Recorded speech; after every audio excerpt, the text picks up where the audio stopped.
بسم الله الرحمن الرحيم. عن أبي هريرة رضي الله عنه قال: جاء رجل إلى رسول الله صلى الله عليه وسلم فقال: يا رسول الله، من أحق الناس بحسن صحابتي؟ قال: أمك. قال: ثم من؟ قال: ثم أمك. قال: ثم من؟ قال: ثم أمك. قال: ثم من؟ قال: ثم أبوك.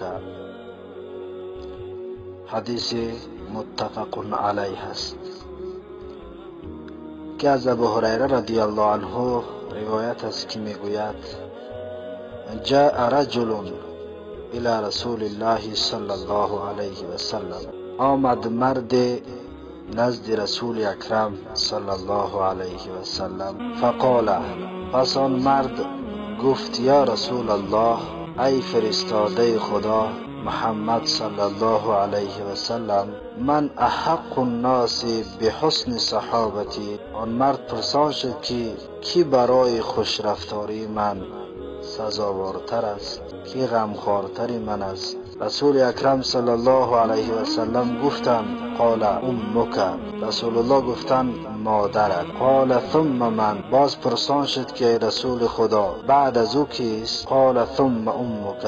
باز رسول اکرم صلی الله علیه و سلم گفتند: مادرت. قال: ثم من. باز پرسان شد که ای رسول خدا باز کیست؟ قال: ثم من. رسول اکرم صلی الله علیه و سلم گفتند: باز هم مادرت. 3 بار رسول الله گفتند: مادرت سزاوارتر و خوش رفتارتر برای توست. قال: ثم من. باز سوال دهنده پرسان شد: ای رسول خدا کی برایم خوش رفتارتر و سزاوارتر است؟ قال: ثم ابوک. در سوال 4 رسول الله گفتند: پدرت. بعد از مادرت برایت سزاوارتری و غمخوارتر پدرت است.